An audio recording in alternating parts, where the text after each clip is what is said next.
Hello guys, this is Ketan. I'm a second year MBBS student and today I'm going to be explaining countercurrent mechanism in an easy way to understand. So hope it will be helpful for you.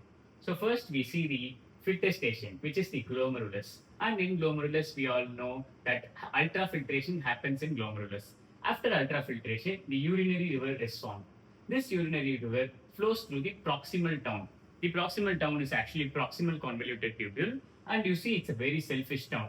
They say we keep only what's useful for us. So they absorb 2/3 of the water and send only 1/3 of the water to the LH, that is the loop of Henle. So the 1/3 urinary river goes to the loop of Henle, the descending limb first. Okay, and also this urinary river contains salt and water. So we can actually keep it like it's seawater from the oceans also.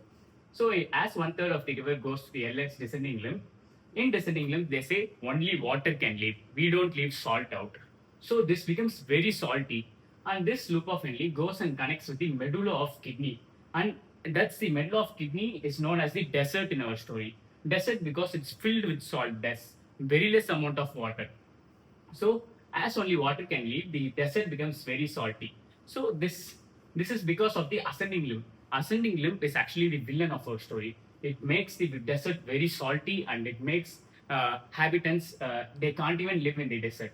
So the ascending limb kidnaps water and makes the descent more salty, which means it is impermeable to water and permeable to solutes. So makes the descent more salty and it's permeable to salt. Okay, so we see that CC multiplier. LH is the CC multiplier because see in descending limb and ascending limb they flow opposite to each other.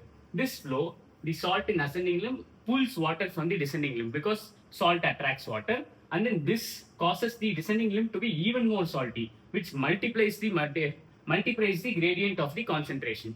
Okay, so this is what happens in the countercurrent multiplier. Okay, then this urinary river flows to the next vasa recta. Vasa recta is actually the countercurrent exchanger. So in our story, this is known as the caravan of blood vessels. Okay, this is like a car. Okay, so imagine it like a caravan. Okay, so in the descending limb, it's actually more salty. The H2O leaves, actually water leaves, and it picks up more salt.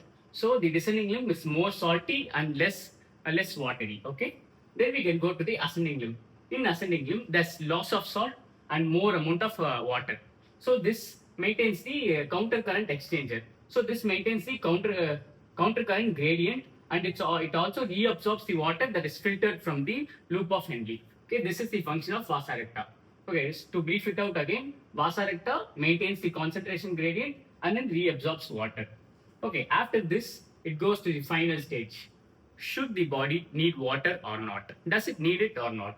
This is actually determined by the sun, which is the ADH. ADH is released from the posterior pituitary gland, and see, if the body needs more water, it actually makes the urine more concentrated. If the body needs less water, it makes the urine more diluted. So ADH is the god of this system. Okay, this happens in the collecting duct. Collecting duct only determines if the body has to get water or lose water. So if this was helpful for you, hit the subscribe button. And also this is just for you to understand. After this, you just give a read in the book and you will understand everything. And if you are an MBBS student and you have to draw diagrams about this LH and these vasa recta, you can just go like 300, 500, 700, and then again 700, 500, 300. This is just easy. It's actually easy to remember. 357, 300 milliosm per liter. That's all. Okay, hope it was helpful for you. Thank you.